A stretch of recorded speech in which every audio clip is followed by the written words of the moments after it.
Imagina a un bebé que llora sin parar desde hace días, ignorando los brazos de su madre y de los cuidadores más renombrados. Un llanto que resuena en una lujosa mansión, desestabilizando la vida de uno de los hombres más poderosos de México. Nadie lograba calmarlo hasta que una figura inesperada, una simple empleada, se acercó. Lo que sucedió después lo cambió todo, revelando secretos oscuros y una historia de superación que jamás imaginarías. La única persona capaz de calmar al bebé del millonario era, sorprendentemente, quien menos se esperaba. Era Elara, la nueva empleada de la casa, contratada discretamente para labores de limpieza y lavandería, sin ninguna conexión con el cuidado infantil. El pequeño Mateo, de solo 4 meses, llevaba más de 3 noches sin dormir. Lloraba con una desesperación que ninguna niñera lograba contener. Rechazaba el regazo de su propia madre y obligaba a su padre, Alejandro Ríos, uno de los empresarios más ricos del estado, a faltar a reuniones y a pasar las madrugadas caminando por los pasillos de la mansión sin saber qué hacer.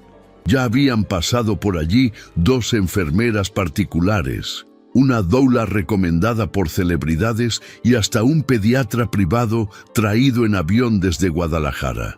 Pero ninguno de ellos consiguió calmar al niño por más de 3 minutos. Fue entonces que, por casualidad, mientras limpiaba la escalera del área íntima, Elara escuchó el llanto y se acercó despacio sin decir nada, solo observando a distancia. La ama de llaves, Carmen, exhausta, intentaba mecer al bebé mientras Alejandro gritaba: «Por el amor de Dios, que alguien saque a este niño de su agonía, ya lo he intentado todo». Carmen miró a la joven empleada y sin esperanza dijo: «¿Quieres intentar, Elara? Ya estamos desesperados». Sin decir palabra, Elara se limpió las manos en el delantal, se acercó a la cuna, tomó al bebé en sus brazos y simplemente lo sostuvo con firmeza, apoyando su cabeza en el hombro. El silencio llegó en menos de 30 segundos. El llanto cesó como por arte de magia. El niño cerró los ojos y el millonario, al ver aquello, abrió los ojos como si hubiera presenciado un milagro. «¿Pero qué hiciste? ¿Cómo? ¿Cómo es posible esto?» Elara solo respondió: «No hice nada, señor. Solo escuché lo que necesitaba». Y volvió a mecer al bebé suavemente, mientras tarareaba una melodía antigua, casi borrada por el tiempo. El detalle que nadie percibió de inmediato, pero que Alejandro notó con un escalofrío, fue que esa canción era la misma que su madre le cantaba cuando era niño.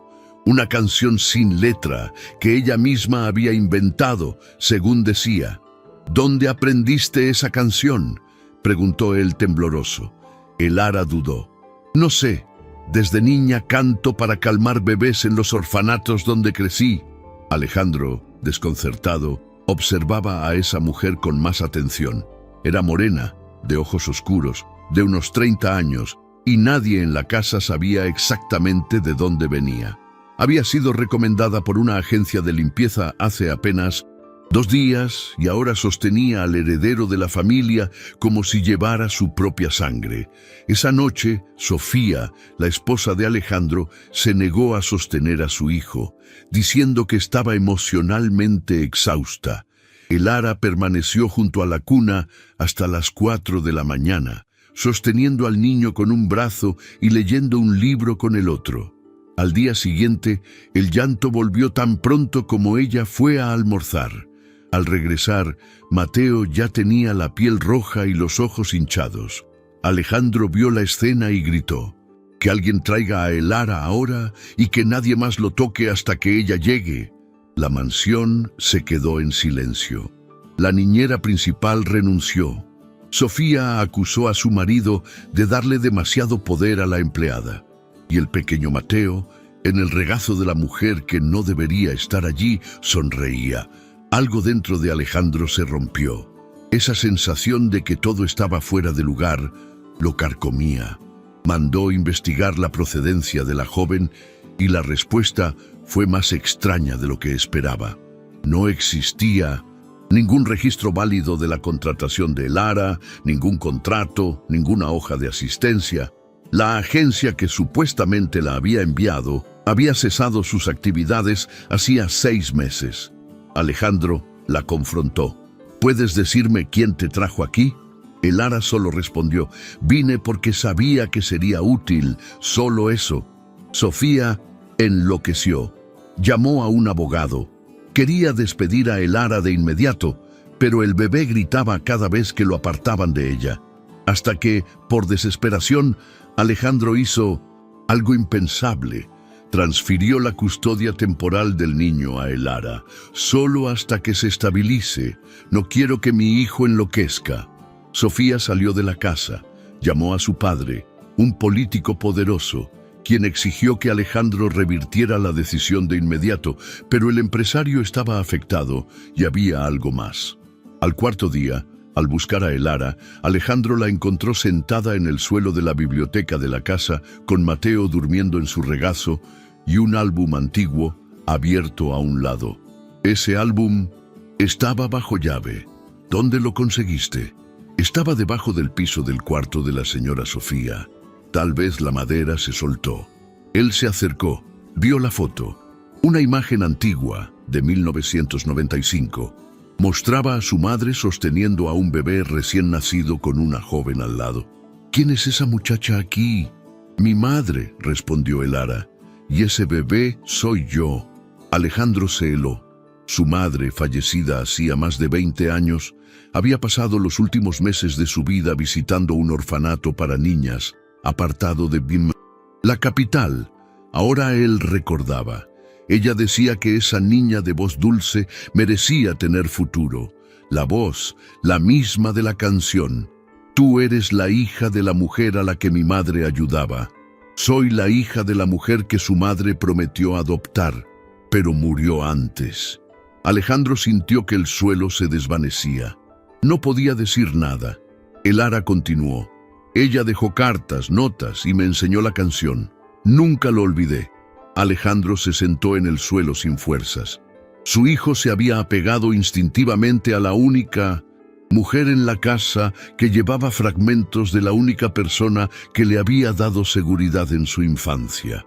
Era demasiada coincidencia, era demasiado destino, y cuando pensaba que ya lo había visto todo, escuchó un grito que venía de la entrada de la casa. «Que alguien llame a la policía, ella secuestró a mi nieto».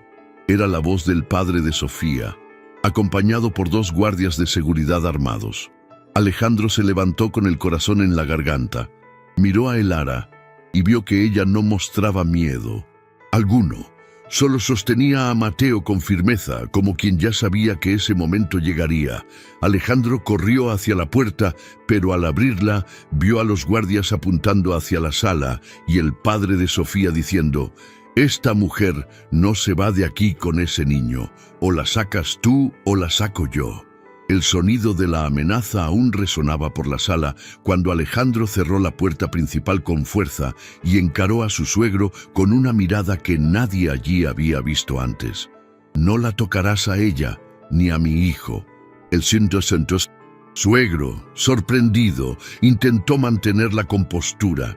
«Esta mujer invadió tu casa, fingió ser empleada y ahora está usando a este bebé para quedarse aquí. Esto es un secuestro, Alejandro. Si no haces nada, yo mismo llamo a la policía». Lara permanecía sentada en el suelo, con Mateo durmiendo en su regazo, como si el caos a su alrededor no la afectara. No decía una palabra. Alejandro dudó por un segundo. Luego respondió: «Puedes llamar y veremos quién será arrestado después de que los guardias muestren la grabación de su entrada con una credencial entregada por uno de tus hombres, porque la agencia que la recomendó estaba a nombre de un testaferro ligado a tu gabinete». El suegro abrió los ojos. «¿Me estás acusando de infiltrar gente en tu propia casa? Estoy diciendo que alguien intentó sabotear mi hogar y tú apareciste demasiado rápido cuando supiste que ella estaba con mi hijo. Demasiado rápido para alguien que ni siquiera visitaba a su nieto hacía semanas». El silencio fue Inmediato, Sofía apareció en lo alto de la escalera descompuesta escuchando todo. «Papá, ¿es verdad?» El suegro desvió la mirada. «Claro que no. Este hombre está descontrolado. Está dejando que una mujer sin historial lo manipule». Pero Sofía no respondió. Fijó sus ojos en Elara, luego en Mateo, luego en Alejandro. Y por primera vez pareció preguntarse por qué su hijo se había apegado tanto a esa mujer. Bajó lentamente los escalones, pisando descalza el frío suelo de mármol. Se sentó en el pinto sofá con las manos temblorosas. «Fui una pésima madre en los últimos días. No soportaba el llanto, no soportaba la presión. Me escondí». Alejandro se sentó a su lado. No estábamos preparados para esto, pero Mateo eligió con quién quería estar, y no fue por casualidad. Elara se levantó con el bebé aún durmiendo. «Puedo irme si quieren, pero el niño lo sentirá. Él sabe quién soy, incluso sin entender». Sofía miró al niño y vio su rostro tranquilo, sereno, completamente diferente de la desesperación de los últimos días. «Eres hija de esa mujer que mi suegra visitaba en el orfanato, ¿verdad?» Elara asintió. «Esa señora decía que un día volvería, pero no volvió. Entendí que había muerto, pero cuando descubrí que tenía familia, decidí buscar». Sofía respiró hondo. «¿Y ahora? ¿Qué quieres?» «Nada. Solo quería ver a quién dejó atrás. Y cuando vi a este bebé y sentí la forma en que lloraba, supe que necesitaba la misma canción que un día me salvó». Alejandro se levantó. «Elara, no irás a ningún lado. Este niño confía en ti y yo también. Y si es necesario, pondré tu nombre en el registro de empleados fijos de la casa ahora, con todos los derechos, con historial, con seguridad». El suegro se rió con burla. «Estás loco. Entregarás tu casa a una mujer que apareció de la nada. Darás poder a alguien que nadie conoce». Alejandro se acercó. «Quizás sea justamente por eso, porque nadie la conocía, porque siempre confiamos demasiado en el apellido y muy poco en la presencia». En ese instante, Mateo comenzó a despertarse en el regazo de Elara. Abrió los ojos despacio, miró a su padre, luego a su madre, y luego se aferró aún más al hombro de la mujer que lo sostenía. Era como si estuviera diciendo con el cuerpo lo que no podía con palabras. «Él no quiere que ella se vaya», dijo Sofía sorprendida. El suegro sacudió la cabeza, dio la espalda y salió de la casa furioso, dando un portazo. Alejandro se volvió hacia la ama de llaves. «Pon su nombre en el sistema. Nivel máximo de acceso. A partir de hoy, ella no es solo empleada, es cuidadora oficial». Y, volviéndose hacia Elara, «Tú vas a cuidarlo, pero yo quiero saber quién eres. ¿Qué pasó en todos estos años? ¿Qué te trajo hasta aquí? Necesito entender». Elara lo miró a los ojos. «Hay cosas que ni yo entiendo, señor Alejandro, pero todo comenzó con una promesa hecha por su madre. Y si usted realmente quiere saber, le contaré. Pero no ahora. ¿Por qué? Porque hay alguien ahí fuera que no parará hasta sacarme de aquí». Alejandro frunció el ceño. «¿Estás hablando de mi suegro?» «No. Estoy hablando de quien realmente puso mi nombre en esa agencia. Él solo fue el rostro, pero quien dio la orden está por encima de él. Y si sigo aquí, tendré que involucrarte en esto también». Sofía se levantó. «¿Estás diciendo que nuestra casa fue infiltrada por alguien que quiere a nuestro hijo? No solo al hijo, quieren la estructura, quieren lo que esta familia representa. Y si me dejan quedarme, necesitan estar listos para lo que viene». Alejandro miró a su esposa, luego al bebé, luego a la mujer que cargaba a ese niño como si fuera su propia sangre. «Ya pasamos el punto de no retorno. Cuéntalo todo ahora». Y Elara, mirando por la ventana con los ojos atentos, respondió con firmeza. Elara se apartó de la ventana lentamente, aún con el bebé en brazos, mientras Alejandro y Sofía observaban sin saber qué esperar. El silencio era tan denso como el aire de la sala. ¿Quieren saber la verdad? Entonces presten atención, porque después de que yo cuente no hay vuelta atrás. Se sentó en el sofá, acomodó a Mateo en su regazo y comenzó a hablar con una calma inquietante. Mi madre murió cuando yo tenía 6 años. Decían que fue un accidente, pero hasta hoy no lo creo. Ella trabajaba como empleada en un hospital de élite y una semana antes de morir comenzó a hablar de que había descubierto cosas extrañas sobre donaciones ilegales, bebés cambiados y nombres que ella reconocía de los titulares de los periódicos. Cuando ella cayó de la escalera de servicio y dijeron que fue suicidio, yo ya sabía que había gente poderosa involucrada. Fui a parar a un orfanato lejos de todo, y fue allí donde conocí a su madre, señor Alejandro. Doña Emilia aparecía sin avisar, siempre con víveres, libros y a veces solo con música. Ella me trataba como a una hija. Me dijo que me iba a adoptar, pero desapareció. Meses después, supe que ella había muerto. A partir de ahí, fui trasladada de orfanato en orfanato hasta que cumplí 18 años y fui expulsada sin aviso. Pasé a vivir de favor, de limpieza en limpieza, sin documento original, porque ni mi registro era oficial. Yo era una sombra, señor Alejandro, que yo sabía que si moría nadie lo notaría. Hasta que hace 5 meses me llamaron para una conversación en una casa abandonada en el centro de la Ciudad de México. Un hombre me entregó un sobre con dinero y dijo que yo debía aceptar un empleo en una mansión, encargarme de la lavandería y obedecer cualquier orden. Dijo que mi historial había sido borrado del sistema y que la nueva identidad ya estaba lista.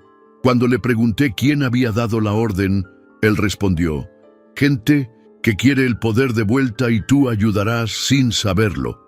No acepté de inmediato, me fui. Pero al día siguiente alguien me mandó una foto del orfanato donde crecí todo quemado. Después recibí un video de una amiga mía siendo amenazada. Entonces entendí que o aceptaba o más gente inocente pagaría. Cuando llegué aquí pensé que era otra casa de gente fría. Pero cuando vi a su hijo aún en la cuna, mirándome con miedo y temblando, sin que nadie supiera por qué, percibí que él era como yo fui, sin voz, sin amparo. Y entonces rompí el plan. Decidí protegerlo en lugar de seguir órdenes. Por eso me odian ahora, porque desobedecí a quien quería usar esta casa para mostrar poder. Alejandro caminó hasta la puerta, la cerró con llave y regresó con el rostro serio. ¿Me estás diciendo que existe un grupo que usa empleados subcontratados para infiltrar mansiones, empresas, casas de alto rango? Sí, y no siempre es para robar, a veces es solo para observar, controlar, chantajear después. Sofía se sentó desconcertada. ¿Mi padre ya fue parte de esto? No sé, pero él aparece en los papeles que me dieron dentro del sobre. El ara sacó de su bolsillo una hoja plastificada y se la entregó a Alejandro.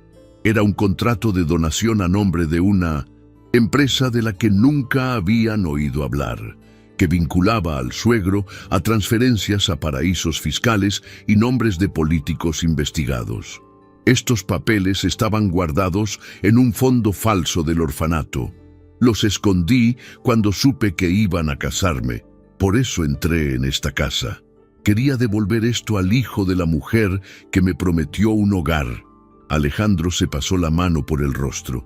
Creía que mi mayor problema era un bebé que no dormía. Ahora me dices que mi casa fue objetivo de infiltración. Mi suegro está ligado al lavado de dinero y la única persona confiable es la mujer que nadie aquí conocía hasta ayer. Es eso. Desde afuera, 2 coches negros se detuvieron en el portón. Sofía miró por la cámara y dijo: no es la policía, es seguridad privada. Alejandro miró a el ara. ¿Saben qué contaste? ¿Saben? ¿Y si te atrapan? Ellos irán tras el bebé, porque lo que está en juego aquí no es solo dinero. Es el apellido Ríos. Es el futuro de este niño como heredero de lo que ellos perdieron. Lo quieren en otro lugar bajo otra influencia. Y si no pueden tener eso, intentarán destruir todo lo que quede. Alejandro miró a su esposa. Sofía, en silencio, tomó su celular y comenzó a grabar. Nombre, fechas, todo. Habla, Elara. Vas a contar ahora y yo voy a guardar esto en los servidores internacionales de mi familia. Si vienen detrás, tendré con qué responder. Elara asintió. Comenzó en 1998 con un grupo que se llamaba Hermandad Azul. Y antes de que ella continuara, escucharon un ruido en la parte trasera de la casa. Uno de los vidrios de la cocina se hizo añicos. Alejandro se levantó, fue hasta la caja fuerte, tomó el arma que había heredado de su padre y dijo: ahora ya no es sobre el bebé, es sobre todo lo que intentaron esconder detrás de un llanto que nadie quiso escuchar. Los vidrios de la cocina aún crujían en el suelo cuando Alejandro cerró todas las cortinas de la casa, cerró las puertas y le pidió a Elara que subiera con el bebé hasta el cuarto más protegido, que estaba revestido de madera maciza y se encontraba en el centro de la mansión, sin ventanas externas. Sofía subió con ellos, sosteniendo el portátil con las grabaciones que acababan de hacer. Alejandro abrió la caja fuerte nuevamente, pero esta vez no tomó solo el arma heredada de su padre. Retiró también un sobre sellado que nunca había abierto. Estaba allí desde el fallecimiento de su madre. En el frente, escrito a mano, se leía: para cuando seas padre. El corazón se aceleró, rasgó el sello. Dentro, 3 hojas dobladas. Era una carta escrita por su madre 2 meses antes de morir. El texto decía que en el pasado ella había intentado adoptar a una niña del orfanato, Hermana Luz, pero fue impedida por presiones externas y amenazas que la dejaron con miedo de poner en riesgo a su propia familia. Decía también que había recibido avisos de que, si insistía en dar el apellido Ríos a esa niña, sería desmoralizada públicamente. La madre desistió de la adopción, pero continuó visitando a la niña en secreto, llevando ropa, libros y una única canción creada por ella como forma de mantener el vínculo. La música, la misma que Elara cantaba. Alejandro sintió la garganta cerrarse. El nombre de la niña mencionado en la carta era exactamente el mismo de la mujer que ahora cuidaba a su hijo. La carta terminaba diciendo: si un día encuentras a esa niña ya adulta y ella está a tu lado, no la expulses. Ella es el único puente entre lo que fui y lo que tú aún. Y puede ser... Alejandro miró la hoja como si quemara en sus manos. Un grito vino del piso de arriba. «¡Hay alguien en el jardín lateral!». Era Sofía espiando por las cámaras internas. Alejandro subió corriendo. Vio a 3 hombres encapuchados rodeando la parte trasera de la mansión, portando linternas y un objeto que parecía una palanca de presión. «¡Llama a la policía ahora!», gritó. Pero el celular de Sofía ya no tenía señal. El internet se había caído minutos antes. «Ellos cortaron todo», dijo Elara. «Esto es un ataque coordinado». Alejandro volvió a la oficina. Activó manualmente el botón de pánico conectado al sistema de alarma, pero nada sucedió. El sistema no respondió. Ellos lo desactivaron por dentro. «Hay alguien en la casa». Sofía abrió los ojos. La única empleada que aún no ha aparecido desde anoche fue la cocinera de la madrugada, Camila. Alejandro tomó el arma y bajó al área de servicio. La puerta entreabierta, vajilla limpia, pero ninguna señal de la cocinera. El interfono interno emitía un sutil silbido, como si alguien estuviera escuchando. Pero sin responder, él se acercó, apretó el botón y dijo: «Si aún estás aquí dentro, que sepas que el niño está protegido y que si tocas a cualquiera de nosotros, pagarás con tu propia vida». Nada, solo estática. De repente, una trampilla del armario lateral se abrió sola.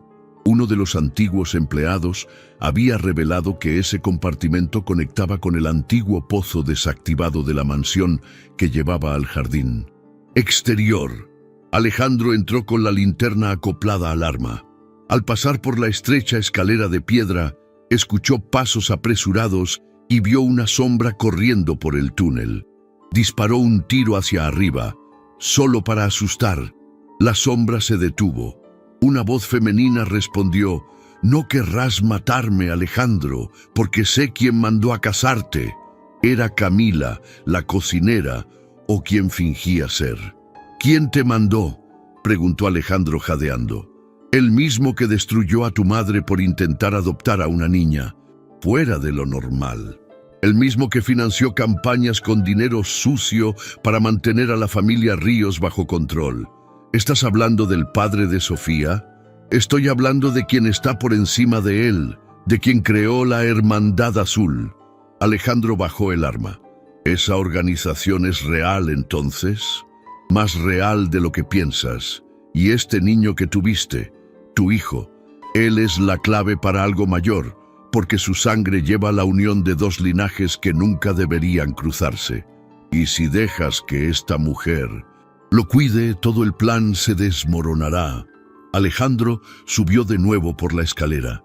Camila no lo siguió. Cuando él llegó al piso de arriba, encontró a Elara con el bebé en brazos y a Sofía tecleando en otro portátil. «Estoy intentando reconectar el internet por un chip externo. Si lo consigo, puedo enviar la grabación de la confesión de Camila a los servidores externos de nuestra holding». Ella confirmó que alguien está usando al niño para alcanzar un objetivo mayor, que Mateo es más que un heredero. «Él es una unión peligrosa», dijo Elara, «porque tu sangre lleva el imperio y la mía lleva la memoria. Juntos somos todo lo que ellos querían mantener separado». Alejandro tomó al bebé en brazos por primera vez en semanas y sintió un escalofrío recorrer su cuerpo. «Él no es solo mi hijo. Él es lo que queda de todo lo que borraron». Un estruendo sonó en el área de servicio. Era el portón trasero cediendo. Sofía gritó: «¡Van a invadir! ¡No hay más tiempo!». Alejandro miró a Elara y preguntó: «¿Tienes cómo salir de aquí con él a salvo?». Ella asintió: «Pero necesitaré que confíen en mí, 100%. Sofía lloraba. «¿Crees que no confiamos ya? Llévalo, pero promete que traerás a mi hijo de vuelta». Elara sostuvo a Mateo con más fuerza.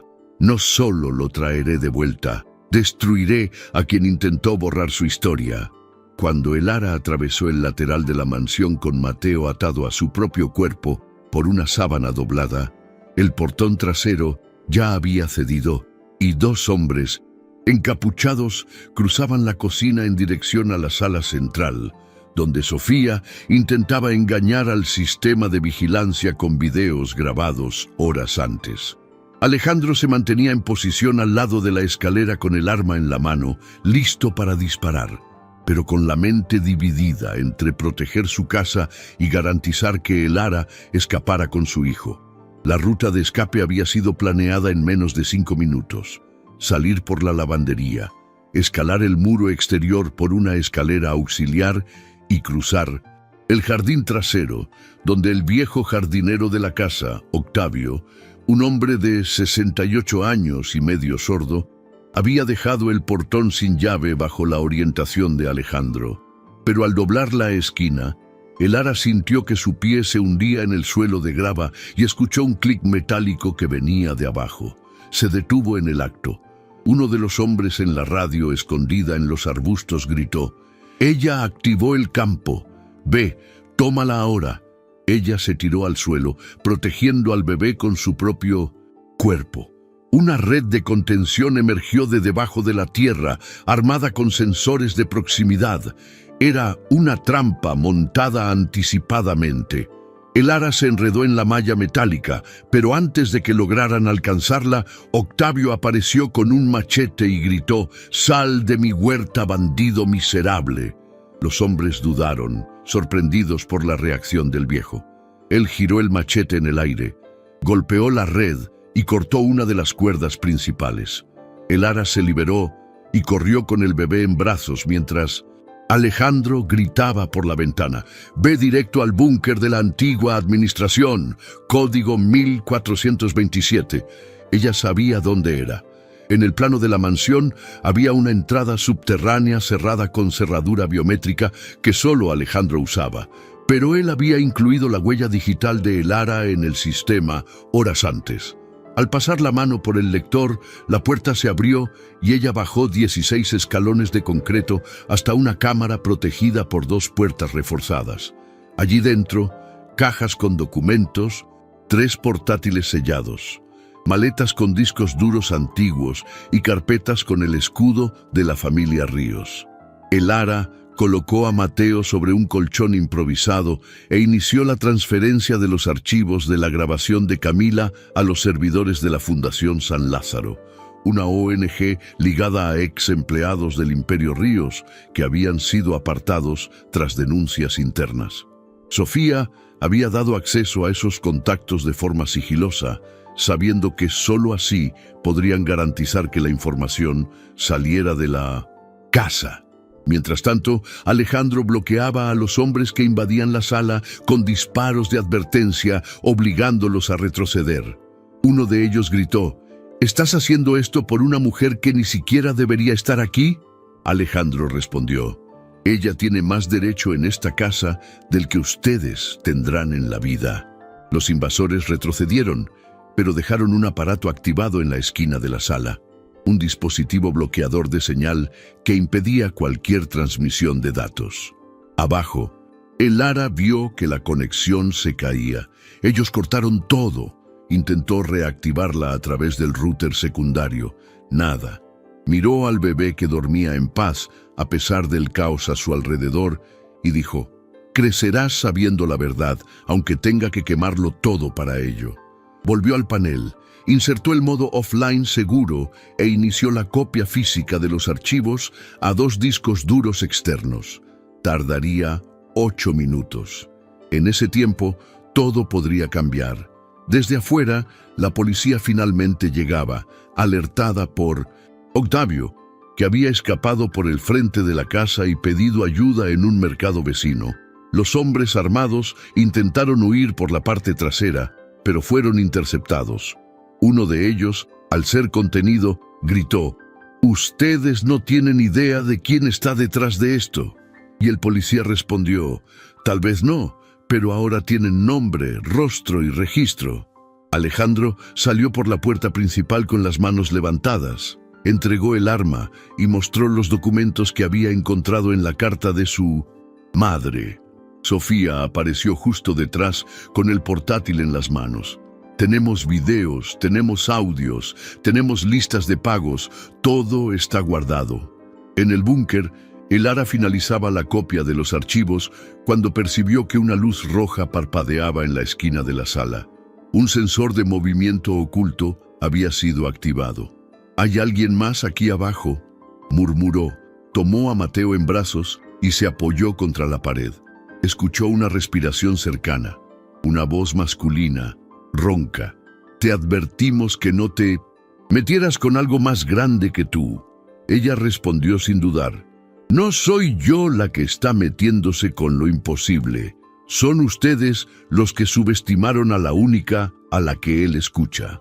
Y antes de que él reaccionara, presionó el botón de alarma interno del búnker, activando el cierre de emergencia. La puerta de acero bajó, encerrando al invasor afuera y sellando a ella y al bebé con los archivos. Por la cámara, Sofía seguía todo. «Ella está segura, ellos ya no tienen cómo entrar». Alejandro se volvió hacia el delegado. «Ahora ustedes necesitan escuchar lo que ella tiene que decir, y rápido». En el subsuelo de la mansión, encerrada con Mateo en brazos y 2 discos duros que contenían información capaz de derribar una red de empresarios y políticos influyentes, Elara se mantenía atenta al menor ruido, con el cuerpo posicionado entre el bebé y la puerta de acero reforzada. La cámara de seguridad interna parpadeaba con fallos constantes, pero aún grababa. Ella hablaba en voz baja, registrando todo en tiempo real para el servidor de emergencia de la ONG San Lázaro, activado vía satélite por un chip escondido que Sofía había cosido en el dobladillo de su blusa. Mi nombre es Elara Emilia Navarro. Soy hija de Luisa Fernández, muerta en 1998 después de denunciar movimientos sospechosos en el Hospital Santa Clara. Crecí en el orfanato Hermana Luz, donde conocí a doña Emilia Ríos, madre del actual propietario de esta casa. Ella me prometió adopción. Murió antes. Años. Después, fui reclutada por agentes ligados a una red clandestina de control patrimonial.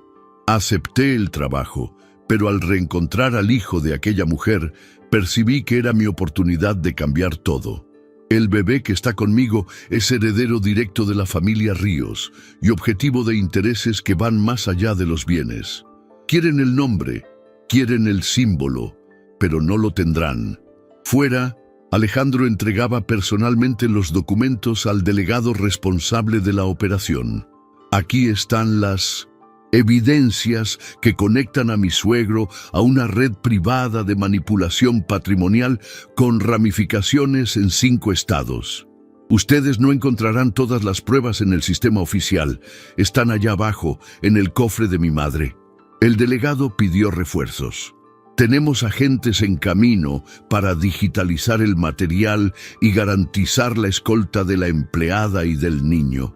Pero, señor Alejandro, si todo esto se confirma, el nombre de su familia caerá en los titulares de todo el país.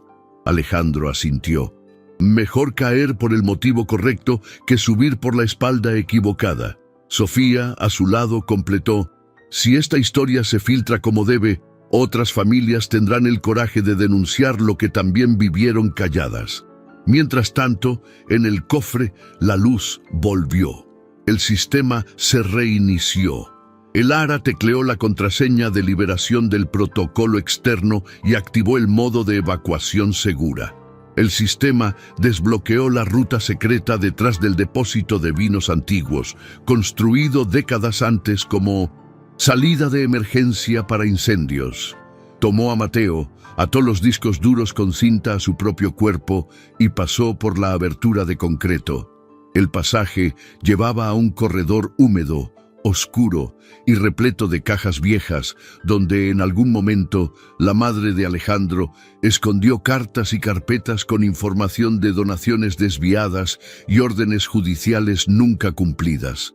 Elara tomó el Kikoube en sus manos y siguió hasta la reja final, desbloqueada por Alejandro minutos antes desde el panel superior. Cuando emergió por el lateral del jardín, vio al delegado, 2 investigadores federales y a Sofía esperándola con una manta.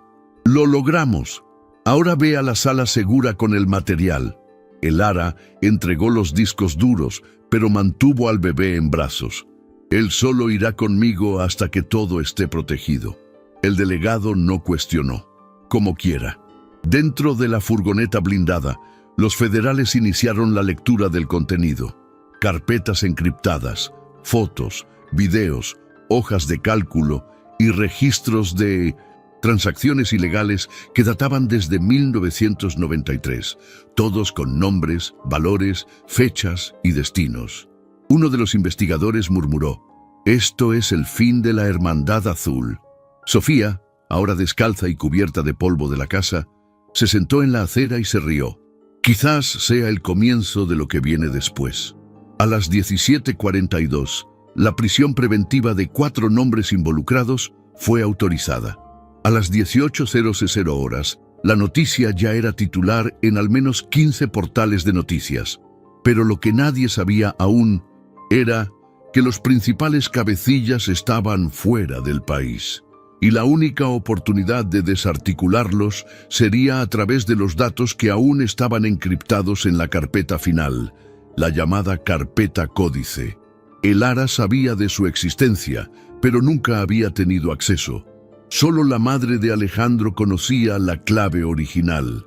Fue entonces cuando Alejandro recordó la frase escrita al final de la carta que había leído en la caja fuerte: «Mi secreto está guardado donde solo él escucha». Volvió al cuarto de su hijo, donde había una cajita musical heredada de su madre, guardada en el armario desde el nacimiento de Mateo.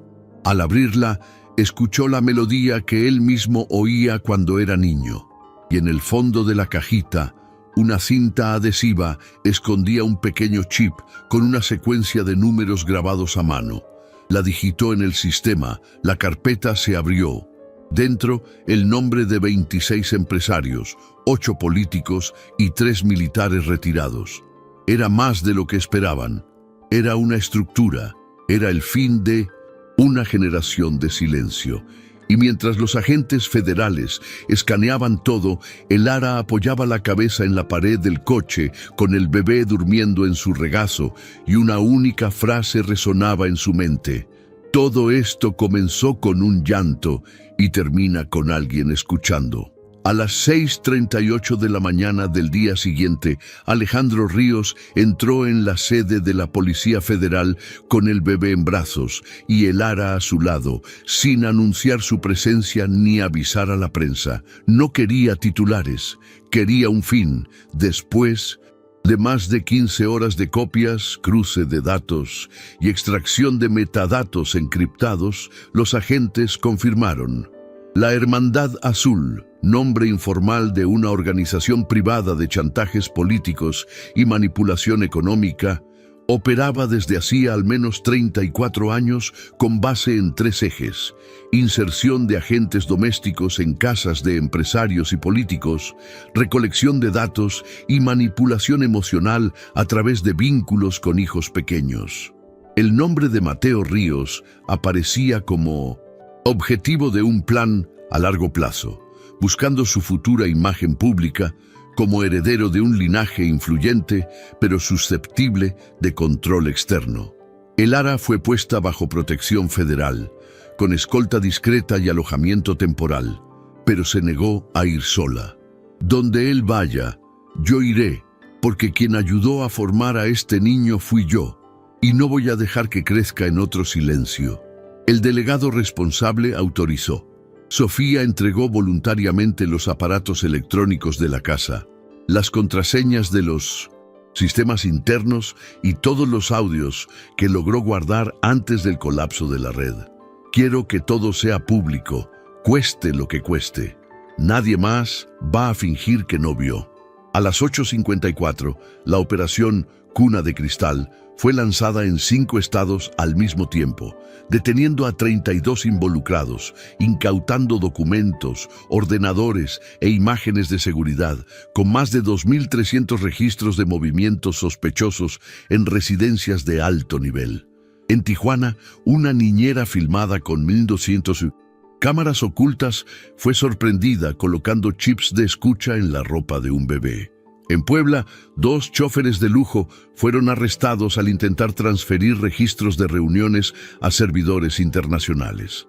En Monterrey, una empleada subcontratada del Senado fue acusada de haber fotografiado más de 300 documentos oficiales usando una cámara escondida en una pulsera infantil.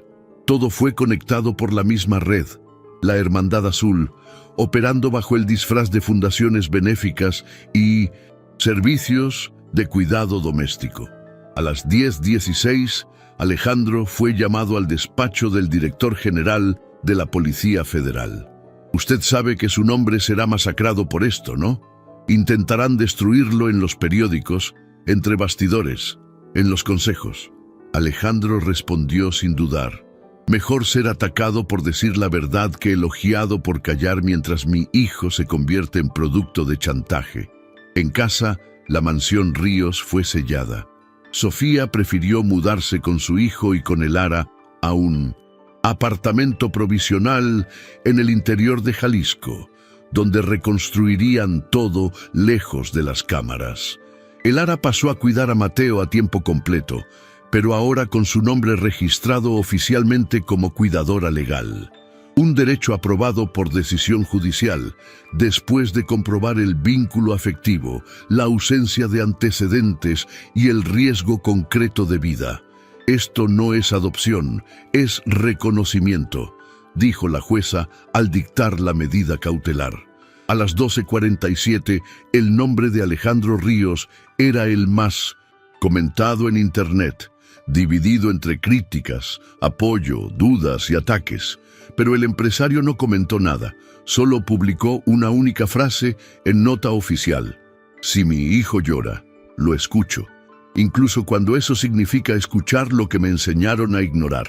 El Lara tampoco se pronunció, seguía en silencio, solo salía para las sesiones con la fiscalía, entregaba lo que sabía, confirmaba los nombres, señalaba conexiones y regresaba.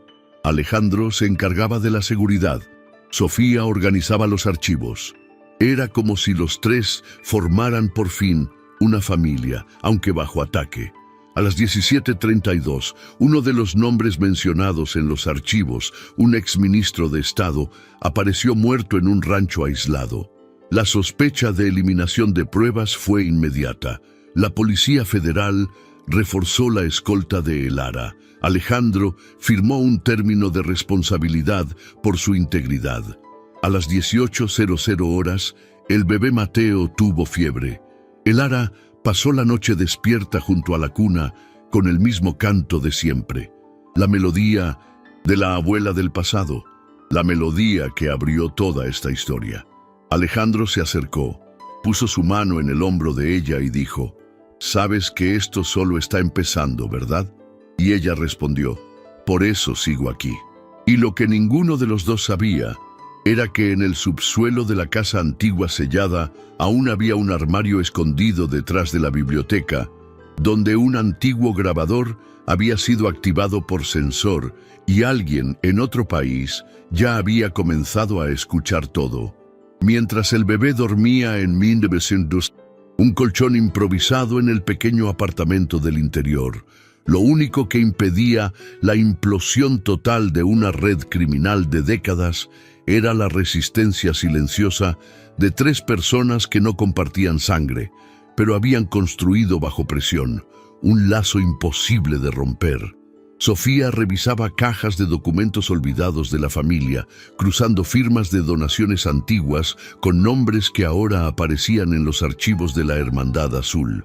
Descubrió que buena parte del patrimonio heredado por Alejandro había sido negociado por apoderados ligados a su suegro, sin conocimiento de ninguno de los herederos.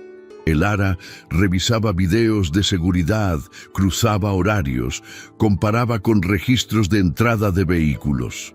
Alejandro mantenía contacto directo con el gabinete de la Policía Federal y con un grupo independiente de fiscales que ya habían alertado años antes sobre infiltraciones de empresas privadas en estructuras familiares ricas bajo el pretexto de prestación de servicio.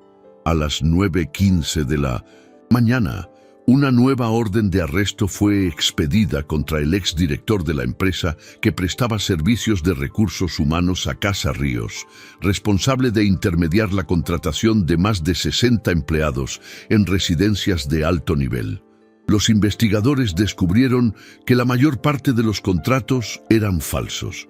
Las fichas de los empleados eran impresas en secuencia numérica, con los mismos errores gramaticales y direcciones inexistentes. La empresa, llamada Valor Ético Servicios, había recibido transferencias de al menos 4 grupos políticos y empresas de seguridad. Uno de los hombres arrestados en Puebla confesó que el plan original era mantener vigilancia constante sobre casas de herederos ricos desde el nacimiento de los niños para garantizar la manipulación futura de la imagen pública, la influencia emocional y la posible captura de decisiones estratégicas por chantaje. «Calmas al hijo y dominas al padre», dijo el declarante. El Lara observaba todo en silencio. Sabía que Mateo no era un bebé cualquiera. Él era el centro de una guerra invisible. La casa que antes fuera solo un hogar, ahora era un campo de batalla, y lo que la sostenía era la escucha, el vínculo, el coraje de no callar. A las 11:00 horas, Alejandro fue llamado para declarar oficialmente. Llevó consigo el portátil con el video de la conversación entre él y Camila en la trampilla de la casa, donde ella admitía actuar bajo órdenes externas. La fiscal responsable pidió que se mantuviera en 1900 secreto. Este material nos ayudará a encuadrar a los cabecillas como organización criminal con el fin de control institucional. Al mismo tiempo, Sofía recibió una llamada anónima diciendo que su madre, fallecida hacía 7 años, había dejado una carta cerrada en una antigua caja fuerte del banco, dirigida a su hija. Al ir a la sucursal y presentar los documentos, recibió una caja de madera con el escudo de la familia. Dentro, una carta manuscrita decía: «Hija mía, si estás leyendo esto, es porque finalmente decidiste escuchar. La élite que creamos fue construida sobre acuerdos que yo nunca pude contestar. Pero tú puedes. Elige la verdad, aunque cueste todo. No tengas miedo de la mujer que tu hijo va a llamar madre. Ella es más hija nuestra que mucha gente con nuestra sangre». Sofía lloró en silencio, llamó a Elara. «Mi madre me dejó una carta y en ella dijo que tú eres familia. Así que ahora se acabó. Te quedas con nosotros y no se discute más». Elara no respondió, solo cerró los ojos y abrazó a Mateo con fuerza. A las 14:20, Alejandro regresó de la declaración e informó: «Ellos intentarán frenar el caso. Los abogados de los acusados usarán un recurso de secreto total. Alegaron que los documentos pueden violar acuerdos internacionales de seguridad. Si esto pasa, todo lo que hicimos desaparecerá». Sofía, que leía una nueva acta digital con los nombres ocultos de supuestos accionistas fantasma de la empresa Valor Ético, respondió: «La única forma de vencer esto es mostrarle al país entero todo sin filtro». Elara estuvo de acuerdo. Si quieren controlar a un niño, que vean al niño crecer delante de todo el mundo y no en una casa vigilada. Fue entonces cuando Sofía tuvo la idea final. Un documental entregaría todas las imágenes, grabaciones, audios y documentos a un equipo de cineastas independientes con historial de denuncias internacionales. Ya conocía a uno de ellos, exalumno de la Fundación Cultural de la Familia. La única forma de matar una red de silencio es obligarla a hablar en voz alta. El mismo día, el material comenzó a ser editado. Alejandro cedió el nombre. Elara cedió los archivos. Sofía abrió el archivo a las 17:55. El documental se tituló Llanto Silencioso, México, el que crece enmudecido. El estreno sería en 15 días, con sesiones simultáneas en universidades, sindicatos, cines de barrio y redes alternativas. El mismo día, el nombre de Mateo fue incluido oficialmente en el registro de tutela conjunta de Sofía y Elara, con reconocimiento judicial de vínculo afectivo y protección integral en situación de riesgo. A las 21:00, ya en el apartamento, Elara recibió un mensaje en un número antiguo, un archivo de audio. Al darle reproducir, escuchó la voz de su madre. Una grabación antigua rescatada por uno de los fiscales. Era el único recuerdo real. Ella decía: «Hija, si algún día alguien te escucha, canta, porque si el mundo escucha tu voz, nadie más te callará». Elara apretó al bebé contra su pecho y comenzó a cantar bajito, sin percibir que Sofía grababa en silencio con el celular. Esa grabación abriría el documental. En la semana anterior al estreno del documental, el país entró en ebullición. La filtración parcial de los archivos presentados por el equipo de investigación reveló un modelo estructurado de dominación familiar bajo el disfraz de asistencia doméstica, donde los empleados eran reclutados para infiltrarse en casas influyentes y manipular relaciones afectivas desde el nacimiento de niños herederos. El nombre de Mateo Ríos apareció en segundo lugar en la lista de objetivos prioritarios, acompañado de la observación: niño sensible, alta influencia emocional, potencial de conversión de imagen pública. La frase bastó para conmover a millones. El hashtag Dejen Mateo Vivir se convirtió en trending topic mundial en menos de 4 horas. Alejandro rechazó entrevistas. Sofía bloqueó todos los accesos de prensa. Pero el Lara, incluso sin experiencia en nada parecido, grabó un video con su celular antiguo y lo publicó en un canal comunitario de la zona norte, diciendo solo: "No es sobre mí ni sobre el dinero, es sobre el derecho de un bebé a crecer, sin ser objetivo de gente que nunca lo miró a los ojos". El video fue visto por más de 13 millones de personas en 3 días. A las 8:00 de la mañana del día del estreno, Alejandro se reunió con 2 fiscales de la República y entregó un dossier extra, grabaciones de su propia madre, hechas entre 1994 y 1996, donde ella mencionaba con nombres y fechas encuentros forzados con directores de bancos, fundaciones y empresas que prometían protección a cambio del control de los herederos. En una de las grabaciones, doña Emilia decía: "Quiero que mi hijo crezca libre, aunque tenga que salir de la historia para eso". Los audios fueron autenticados por peritos y anexados al proceso principal, sirviendo como prueba de que el intento de control familiar venía siendo planeado desde hacía al menos 3 décadas. El Lara pasó a Pinto Cinta, ser tratada como testigo clave, con refuerzo de seguridad y derecho a declarar en secreto. Alejandro y Sofía decidieron que no asistirían al estreno del documental en ninguna sala VIP. Fueron juntos con el Lara hasta una escuela pública en el centro, donde una sesión abierta se llevaba a cabo en la cancha de deportes. Entraron por los laterales, se sentaron en las sillas de plástico y se quedaron en silencio. Cuando la imagen de la cajita de música apareció en la pantalla, con la melodía siendo tocada por la voz de Lara mientras Mateo dormía, hubo un silencio tan profundo que nadie siquiera respiraba. Y cuando la frase final del video fue exhibida: "Nadie nació para ser vigilancia, pero todos nacimos para ser cuidados", la cancha entera se levantó y aplaudió por más de 8 minutos. Sofía lloraba. Alejandro mantenía su mano sobre la pierna de Lara. Mateo, en su regazo, sonreía. A la mañana siguiente, la red que había sostenido a la Hermandad Azul desde su origen comenzó a desmoronarse.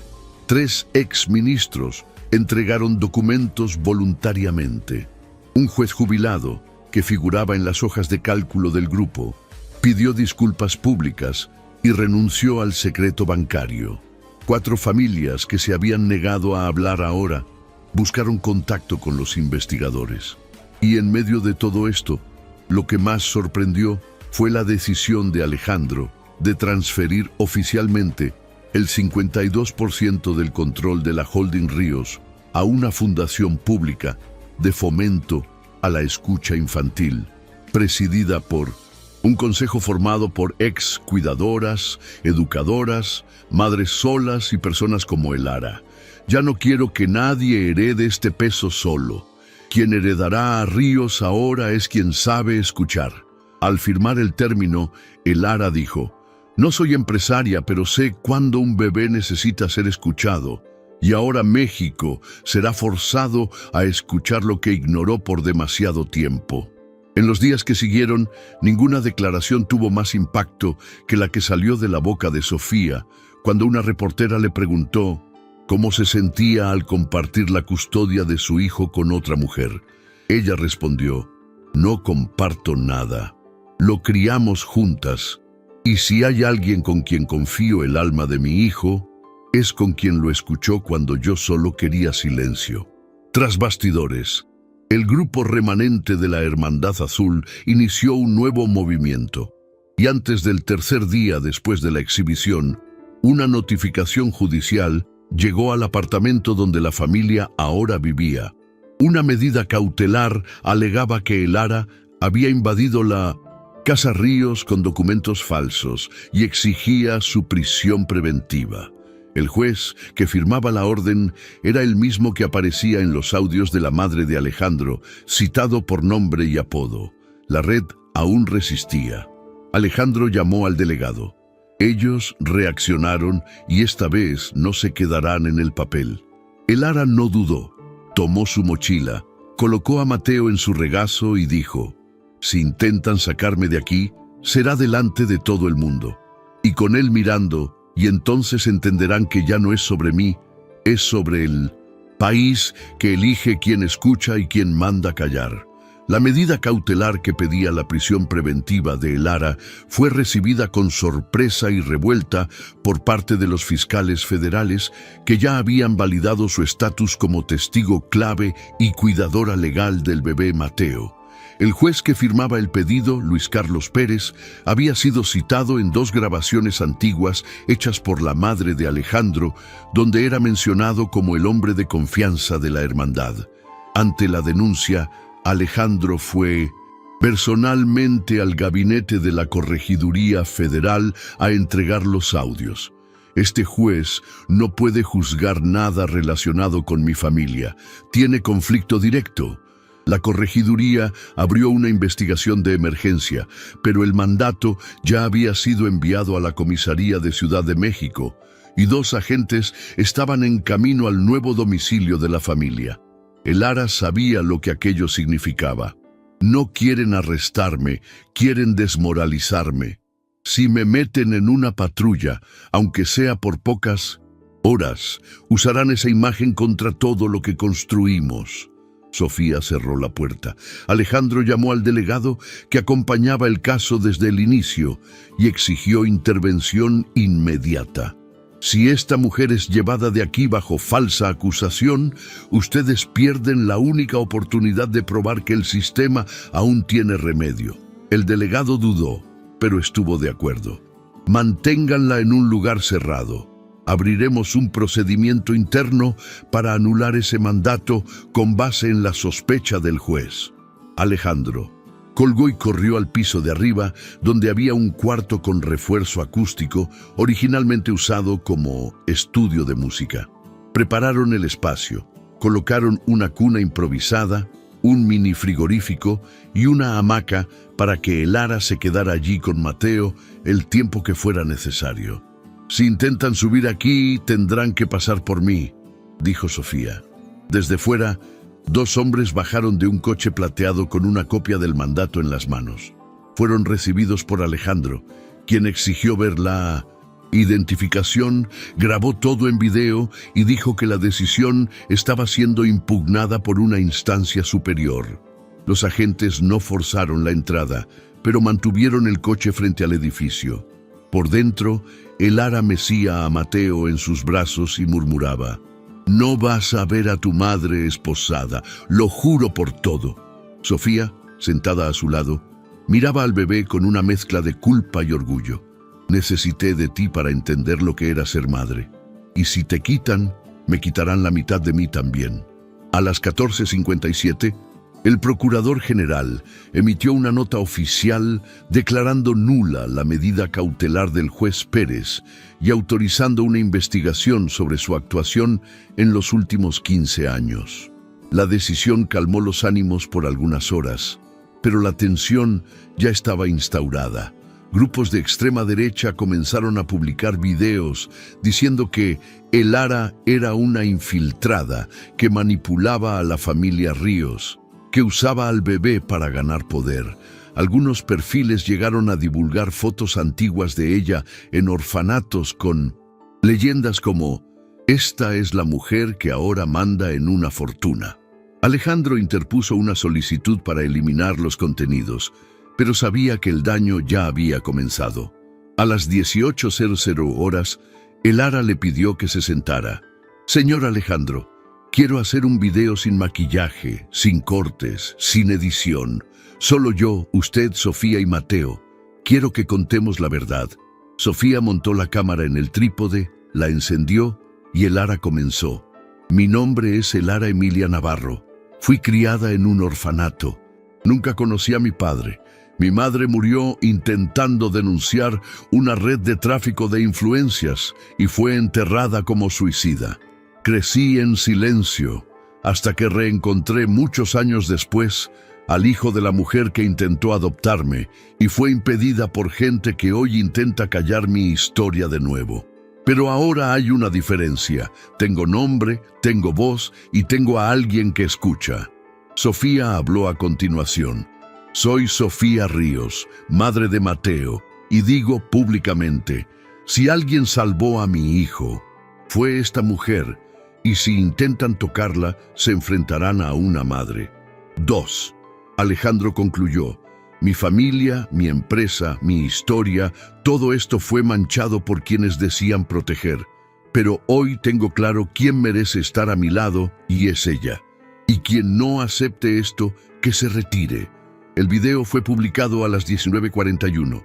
En 30 minutos sumaba más de 2 millones de visualizaciones. En 12 horas era la respuesta más comentada de la semana. Personalidades públicas, madres solas, artistas, cuidadores y profesores se manifestaron en apoyo. Y la frase dicha por Sofía, 2 madres valen más que un apellido, se convirtió en símbolo de un cambio. Entre bastidores, sin embargo, los últimos miembros remanentes de la Hermandad Azul preparaban un contraataque. En otro estado, un exdirector de una fundación interpuso un recurso para anular la validez del documental Llanto Silencioso, alegando que la imagen del bebé fue usada sin autorización judicial. La petición cayó en manos de un magistrado conocido por decisiones alineadas con la élite empresarial. Sofía lo supo el mismo día. Intentarán sacar la película del aire. Alejandro respondió, entonces mostraremos que la película aún ni siquiera ha comenzado. Y sin esperar decisión judicial, anunció una nueva acción. Abriría todos los archivos de la Fundación de la Familia Ríos, más de 40 años de documentos para investigación pública, y con ello, lo que antes era protección, se convirtió en arma. La decisión de Alejandro Ríos de abrir el archivo completo de la Fundación Familiar para investigación pública tomó al país por sorpresa. Ningún otro nombre del sector empresarial se había dispuesto a exponer voluntariamente 43 años de movimientos contables, actas internas, donaciones políticas, pagos de campañas, informes de consejo e intercambio de correos electrónicos confidenciales. A las 9:52 de la mañana siguiente, al video publicado por Elara y Sofía, la Holding Ríos actualizó su sitio web oficial con un botón que decía «Consulta abierta, la verdad no tiene secreto». En menos de 6 horas, más de 2 millones de accesos simultáneos colapsaron el sistema, pero los datos ya estaban siendo replicados por universidades, ONG y medios independientes. Y entre los archivos había uno que nadie esperaba, una carta escrita a mano por doña Emilia, madre de Alejandro, dirigida al obispo de una congregación tradicional, donde ella imploraba para que la adopción de una niña del orfanato, Hermana Luz, fuera permitida sin interferencia de apellido o clase. La carta decía, ella no es una amenaza, ella es reparación, no la callen. La niña era Elara. La revelación fue la gota final. A las 13:46, 3 jueces federales firmaron en conjunto la anulación definitiva de la medida cautelar que pedía la prisión de Elara. El juez Pérez fue apartado por 30 días y será investigado por conflicto de intereses, corrupción pasiva e interferencia indebida en procesos civiles. Sofía, al saber la decisión, abrazó a Elara con fuerza. ¡Ganaste! Pero Elara no sonrió. Todavía no hay victoria. Mientras exista un niño siendo manipulado desde su propia casa, la hermandad sigue viva. Alejandro, ya rodeado de amenazas judiciales, llamó al fiscal responsable del caso. Ahora ustedes tienen todo, hagan lo que nadie tuvo el coraje, nombren, acusen, pidan la prisión preventiva de quien montó este sistema. El fiscal dudó. Hay generales, ministros, accionistas. Esto va a sacudir la estructura. Alejandro respondió, pues que sacuda. Al mismo tiempo, el documental Llanto Silencioso fue notificado judicialmente y tuvo la exhibición suspendida en 2 estados por decisión cautelar del magistrado que alegó violación de los derechos del niño. La ironía era sofocante. La película que denunciaba el silenciamiento de voces infantiles fue silenciada por quien decía proteger al menor. Sofía llamó a la distribuidora independiente y dijo: libérenlo en línea, abran los archivos. ¿Tienen copias? Espárzanlo en los colectivos, en los centros comunitarios, en los grupos de madres. No podrán borrar cada pantalla de celular. Y así se hizo. En menos de 12 horas, el video fue replicado en más de 800 canales paralelos, proyectado en muros de barrios populares, transmitido por streamings alternativos y hasta descargado en escuelas públicas como material pedagógico. Mateo aparecía solo de espaldas. La voz de Elara era clara y la canción final ya estaba en boca de profesores y cuidadores por todo el país. El llanto se escucha y no se silencia. A las 17:22, la ministra de los Derechos Humanos convocó a una reunión de emergencia con representantes del Supremo Tribunal Federal, del Congreso y de la Policía Federal. El tema era único: la nueva configuración de la protección civil familiar ante intentos de infiltración institucional. El nombre de Elara fue citado 17 veces. Ella no estaba presente. Estaba en casa sola con Mateo, cantando bajito, mientras sus padres se reunían con fiscales. En ese mismo instante, un nuevo intento de desmoralización era ejecutado en la Ciudad de México. Un ex empleado de la Fundación Ríos divulgó fragmentos editados de videos internos donde Elara aparecía desmayada por agotamiento. Las imágenes fueron usadas fuera de contexto y se viralizaron con leyendas como «ella no está mentalmente estable» o «bebé en riesgo con cuidadora colapsada». Sofía respondió con un video directo: «Nadie protege más a este bebé y que ella. Si esto es colapso, ¿qué llaman ustedes abandono emocional?». El mismo día, una psicóloga referente en desarrollo infantil grabó un dictamen espontáneo diciendo que el vínculo entre Mateo y Elara era ejemplar, estable y protector. La hermandad lo intentaba, pero el país ahora observaba. A las 21:00 horas, Alejandro convocó a una conferencia de prensa y dijo: «El sistema que aceptamos por tanto tiempo no nos protegió, solo nos domesticó. Hoy mi hijo duerme tranquilo porque alguien escuchó lo que yo fui incapaz. Por eso, a partir de ahora, cada nuevo contrato de Ríos exigirá un protocolo de escucha afectiva en el vínculo familiar, y quien no acepte no trabajará con nosotros». Tras bastidores, Elara recibió un correo electrónico extraño, sin remitente, solo un texto: «¿Crees que esto es una victoria? Es solo el comienzo. El próximo llanto no será de bebé». Ella se levantó de la silla, fue hasta la ventana y vio del otro lado de la calle a un hombre de traje parado al lado de un coche oscuro, sin celular, sin reloj, solo mirando hacia arriba. Tomó a Mateo en brazos y dijo en voz baja: «No tengo miedo de ser perseguida, tengo miedo de que nadie más escuche».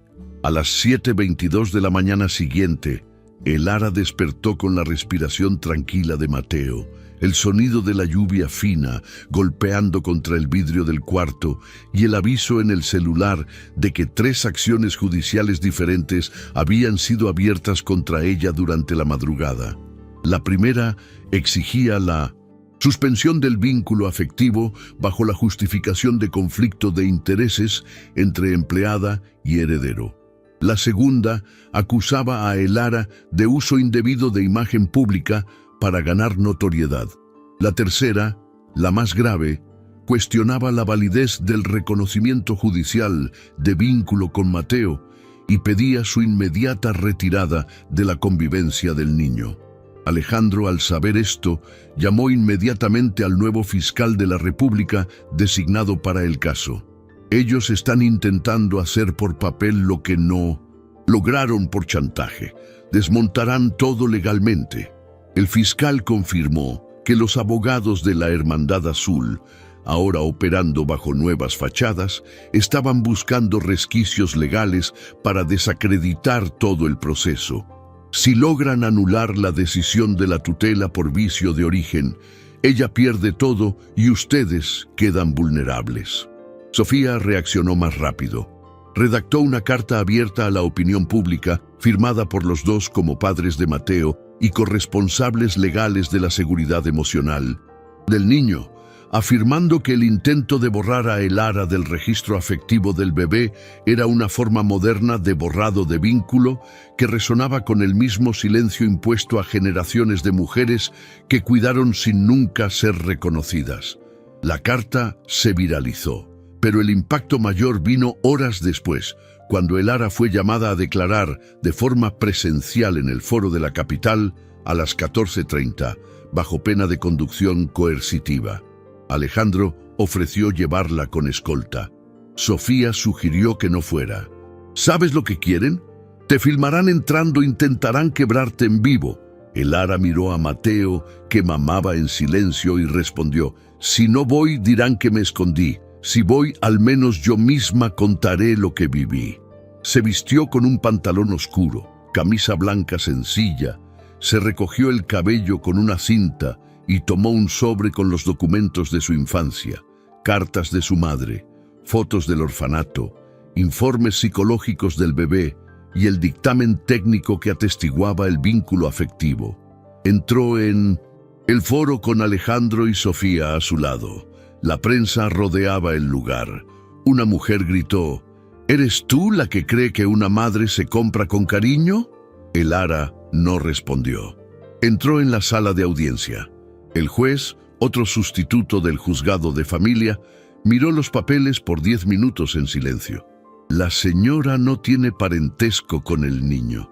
¿Qué le da derecho a mantener la convivencia? Elara respondió sin dudar: ¿por qué él me eligió? Eso no tiene validez legal. Entonces vamos a cambiar la ley, porque hay miles de niños en este país que serían otros si hubieran sido escuchados por alguien. El juez se frotó los ojos. ¿La señora se presenta como madre? No me presento. Él me puso. Eso nadie puede cambiar. Sofía pidió hablar. Fue autorizada.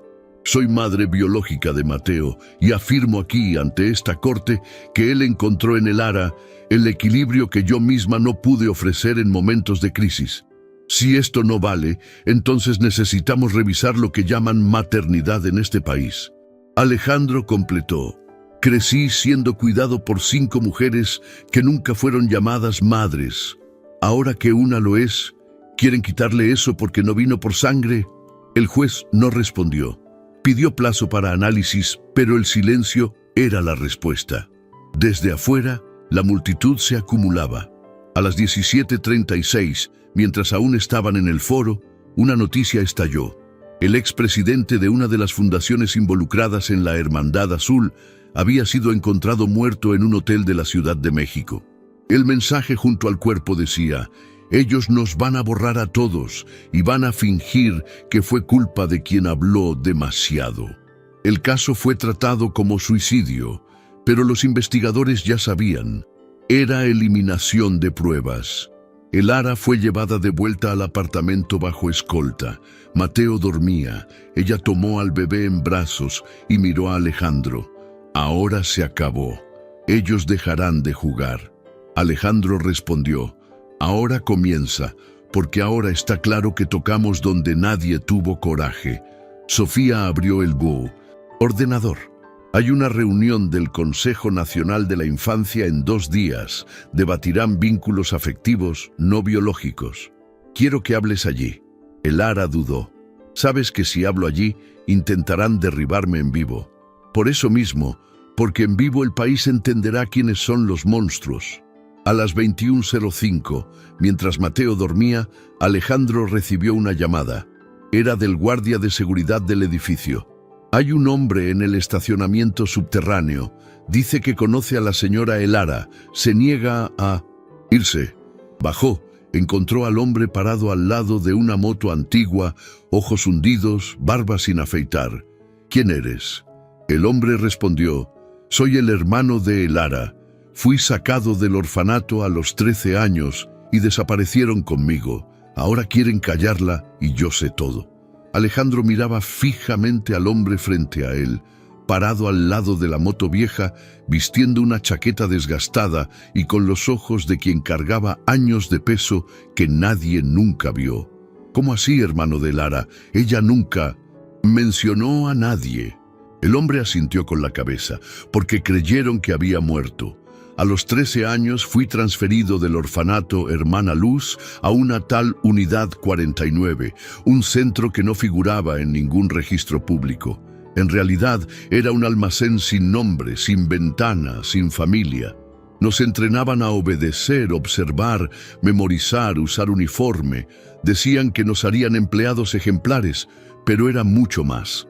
Era un centro de formación de la Hermandad Azul. Alejandro dio un paso hacia atrás. ¿Estás diciendo que preparaban niños para infiltrarse en las casas de familias ricas? No solo eso, les enseñaban a no sentir, a obedecer sin reaccionar, a hablar solo cuando se les ordenaba. Y cuando crecías, te daban una nueva identidad y te mandaban a alguna mansión, empresa o gabinete. Como chofer, jardinero, cuidador, fui enviado a la casa de un juez federal a los 17 años. Me quedé allí 6 años. Anoté cada nombre, cada pago, cada visita que recibía por la noche con empresarios que decían proteger el país. Alejandro sintió un escalofrío recorrer su espalda. ¿Tienes pruebas de eso?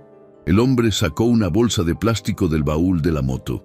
Dentro había 3 cuadernos de tapa dura, llenos de anotaciones a mano, nombres, fechas, direcciones, placas de coche, valores. Pasé 17 años anotando. Solo no los entregué antes porque sabía que si aparecía usarían esto contra mi hermana. Pero ahora que la vi hablando, que vi que el padre está escuchando, no, y puedo callar más. Alejandro tomó los cuadernos con las manos temblorosas. ¿Tienes idea de lo que hay aquí? Esto puede derribar a gente de alto nivel del Poder Judicial. Esto conecta todos los cabos. El hombre asintió.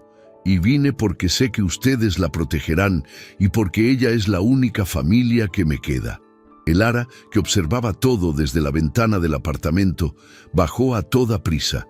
Cuando vio al hombre de pie e inmóvil, no lo creyó. ¡Ricardo! Él se volvió lentamente. Esperaba que me reconocieras incluso después de tanto tiempo. El Lara cayó de rodillas. Dijeron que habías huido, que te habían llevado lejos. Fui, pero no por voluntad. Fui arrancado del orfanato por la noche. Dijeron que me llevarían a un lugar mejor. Nunca más vi a nadie, pero recuerdo tu voz cantando esa canción. Los dos se abrazaron allí mismo en el estacionamiento oscuro, bajo la mirada perpleja de Alejandro y del guardia de seguridad. Sofía bajó enseguida, vio la escena y entendió. Él estaba vivo. A todo este tiempo, Alejandro condujo a los 3 al apartamento, colocó los cuadernos sobre la mesa, activó a los federales que seguían el caso y pidió una reunión urgente con el Ministerio Público. A las 11:18, los fiscales recibieron una copia digitalizada de las anotaciones. El contenido era devastador. Más de 300 nombres citados en relatos de encuentros, acuerdos, transferencias, reuniones secretas. Los fiscales clasificaron los documentos como el archivo más detallado de infiltración civil, ya reunido fuera de operaciones policiales. A las 13:00 horas, el nombre de Ricardo Navarro fue incluido en el programa de protección de testigos, pero él se negó a ir a una dirección secreta. No quiero esconderme más. Quiero hablar. Quiero sentarme junto a mi hermana y contar lo que nos hicieron a decenas de otros. Y sé dónde hay más. Todavía usan menores en casas de lujo. Todavía entrenan gente. Todavía creen que nadie mirará. El Lara sostenía a Mateo en brazos y sentía el corazón acelerado. Te canté cuando éramos pequeños y ahora regresaste para proteger a quien yo protejo. Ricardo besó la frente del bebé. Este niño no tiene idea de la guerra que compraron, pero tampoco tiene idea de lo protegido que está ahora. A las 15:35, el Procurador General solicitó al Supremo Tribunal Federal la reapertura de investigaciones sobre fundaciones, asociaciones y centros de acogida ligados a la red Hermandad Azul. La solicitud citaba directamente los documentos entregados por Ricardo y los videos públicos de El Ara. La decisión generó revuelo en sectores empresariales que alegaban persecución política disfrazada de protección familiar. Pero la sociedad civil respondió con cartas abiertas, protestas en plazas, videos grabados por madres de todas las regiones del país, diciendo: si cuidar se volvió crimen, todas somos culpables. En la noche del mismo día, Ricardo grabó su primer testimonio oficial. Habló durante 2 horas y 40 minutos. Ni una coma sonaba falsa. Los investigadores se miraban sin poder creer que aquel hombre hubiera sobrevivido a todo lo que describía. Al salir de la sala, Ricardo dijo: no quiero perdón. Quiero que dejen de fingir que esto nunca sucedió. El Ara lo esperaba afuera. Juntos regresaron al apartamento, donde Mateo dormía tranquilo. Sofía preparaba la cena. Alejandro respondía a periodistas y el mundo exterior comenzaba a ver que detrás de una mujer que calmaba a un bebé había una verdad que nadie más podría callar. Mientras el testimonio de Ricardo ganaba notoriedad y los archivos de El Ara eran replicados por organizaciones internacionales, la cúpula de la Hermandad Azul actuó con prisa.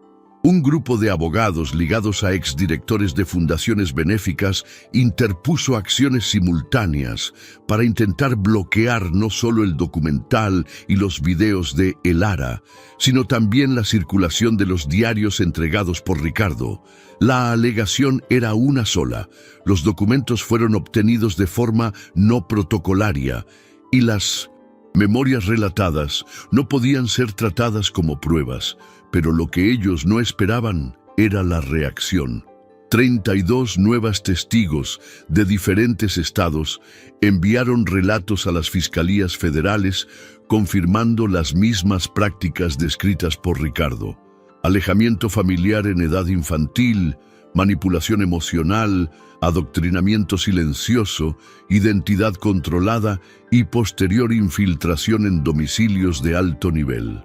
La mayoría de los nombres citados pertenecía a familias conocidas de la prensa, empresarios, exdiputados, banqueros, jueces jubilados. La red, que antes era negada, pasó a ser rastreable. En paralelo, Alejandro recibió una llamada anónima de un exmiembro de la directiva de la Fundación Ríos, que afirmaba tener copias de registros contables mantenidos fuera de los sistemas oficiales. No quiero dinero. Solo no quiero morir como cómplice.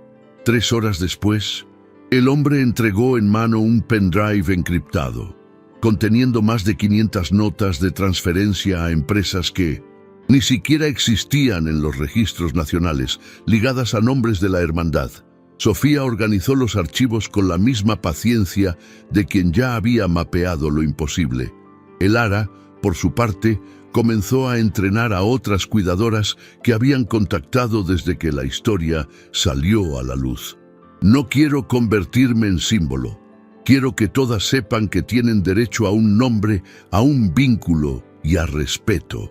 A las 17:42, la ministra de los Derechos Humanos emitió una nota pública recomendando al Congreso la creación de un proyecto de ley que reconociera jurídicamente vínculos afectivos formados dentro de la estructura familiar extendida, especialmente en casos como el de El Ara y Mateo. La propuesta se denominó Ley de la Escucha y preveía la validación legal de vínculos formados por lazos de cuidado continuo y comprobado. La reacción fue inmediata. Mientras miles apoyaban la medida, grupos conservadores alegaban la relativización de la familia. El diputado que lideraba la oposición afirmó públicamente que en breve cualquier empleado que cambiara pañales pediría la custodia de un niño rico. Sofía respondió con un video directo. La misma élite que contrata niñeras 24 horas al día quiere negar que estas mujeres crían a nuestros hijos. Si esto es relativizar la familia, entonces quizás tengamos que repensar lo que hemos llamado familia hasta hoy. El video tuvo más de 28 millones de visualizaciones en 2 días. En las redes sociales surgieron miles de relatos de ex cuidadoras, ex niñeras, ex empleadas que criaron hijos de familias ricas sin haber sido nunca citadas en una sola foto de álbum. Y entre ellas, muchas dijeron: yo también fui el Ara, solo que nunca tuve quien me escuchara. Alejandro recibió invitaciones de 4 universidades para relatar el caso. Rechazó todas. Dijo solo: quien tiene que hablar es quien cuidó, no quien heredó. A las 20:00 horas, mientras organizaba los datos recibidos en el nuevo pendrive, Ricardo encontró una carpeta escondida dentro de otra. Al abrirla, descubrió videos de entrenamientos internos de la Hermandad Azul, grabados entre 1999 y 2002. Las imágenes mostraban a niños de 8 a 12 años siendo instruidos a repetir frases como nunca llorar, nunca apegarse, obedecer en silencio, reconocer rostro de poder. Era de su mano. La Fiscalía autorizó la difusión restringida de parte de los videos para periodistas especializados. Uno de ellos, en una nota exclusiva, escribió: lo que vimos no es formación, es borrado. Es el intento deliberado de crear gente sin pasado para servir a un futuro controlado. A la mañana siguiente, Mateo despertó con fiebre.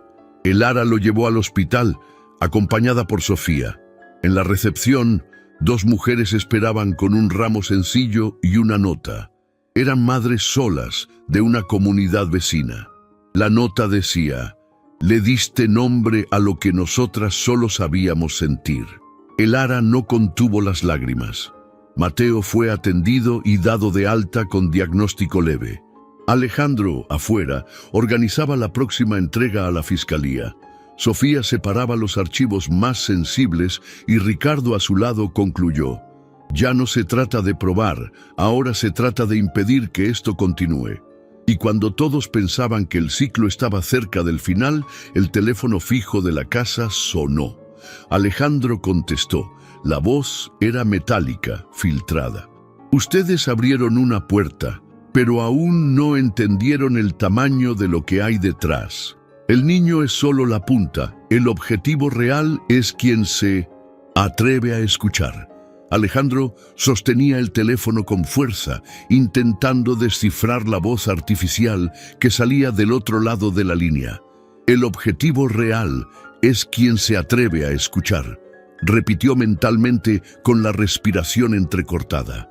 El Ara, Sofía y Ricardo estaban en la sala en silencio, solo esperando su reacción. ¿Quién habla?, preguntó.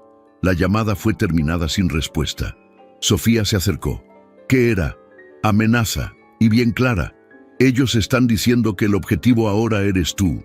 El Ara, no el bebé, no los documentos, sino quien se atrevió a escuchar el llanto.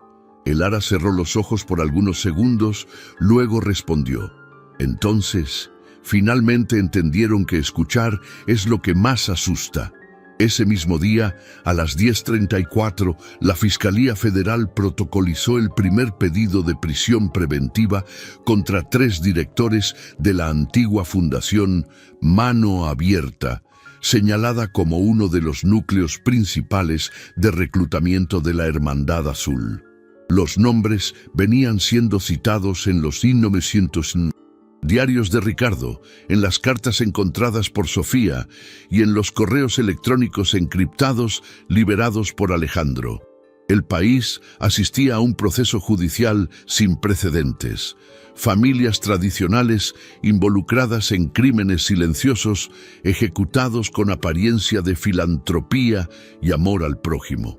A las 11:00, un portal de extrema derecha publicó una nota diciendo que el Ara era financiada por un grupo internacional para desestabilizar familias conservadoras. La nota usaba fragmentos editados de videos, frases fuera de contexto, fotos antiguas de ella aún en el orfanato. La respuesta llegó en menos de 2 horas, con más de 200.000 comentarios de apoyo y decenas de videos de madres y padres diciendo: «Yo también soy Elara, y no necesitan pagarme para esto». A las 14:00 horas, Ricardo fue llamado a una nueva ronda de declaraciones. Llevó consigo una copia de los videos de los entrenamientos infantiles de la hermandad y un pendrive adicional con las fichas de admisión de 1900. La unidad 49. Al cruzar los nombres con datos públicos, los fiscales encontraron al menos 57 de esos nombres ligados actualmente a servicios de confianza en mansiones, condominios de lujo e incluso oficinas jurídicas de grandes grupos. Era la confirmación de que el esquema nunca había cesado, solo había evolucionado. A las 17:00 horas, Sofía recibió una visita inesperada. Una mujer de unos 50 años, delgada, con gafas de sol, diciendo ser ex empleada de la abuela de Minolzeta. «Alejandro, vine porque sé lo que ustedes están enfrentando y porque yo también guardé cosas que nadie quiso ver. Tengo diarios de la época en que la hermandad aún usaba otro nombre, se llamaba Fundación Voz Silenciada. Operaba desde 1969. Ellos solo cambiaron la fachada, pero nunca cambiaron el plan». La mujer entregó una caja con 7 cuadernos manuscritos y desapareció sin dejar contacto. Sofía cerró los archivos en la caja fuerte e inició la digitalización con ayuda de Ricardo. Mientras tanto, Elara escribía a mano un relato personal destinado al Consejo Nacional de la Infancia. Escribía con calma, letra firme, como quien sabía que cada palabra pesaría en el futuro. «No soy madre biológica, no soy empresaria, no soy activista, soy alguien que escuchó un llanto y decidió no ignorar. Si esto es una amenaza, entonces estamos escuchando mal». A las 20:00 horas, Alejandro contactó a una organización internacional de derechos humanos y envió copias de todo el material, junto con la carta de su madre, los videos del bebé y los registros de manipulación judicial. Recibió respuesta pocas horas después. El caso sería presentado en el Comité de Urgencia de la Comisión de Protección a la Infancia de la ONU. Elara no celebró, solo respondió: «Si ellos escuchan, que escuchen con el corazón, porque si escuchan solo con los ojos, será solo otro espectáculo». En la madrugada, alguien invadió el sistema de cámaras del edificio. Las grabaciones del registro de entrada fueron corrompidas. Una nota apareció bajo la puerta del apartamento: «Fueron demasiado lejos, sepan parar».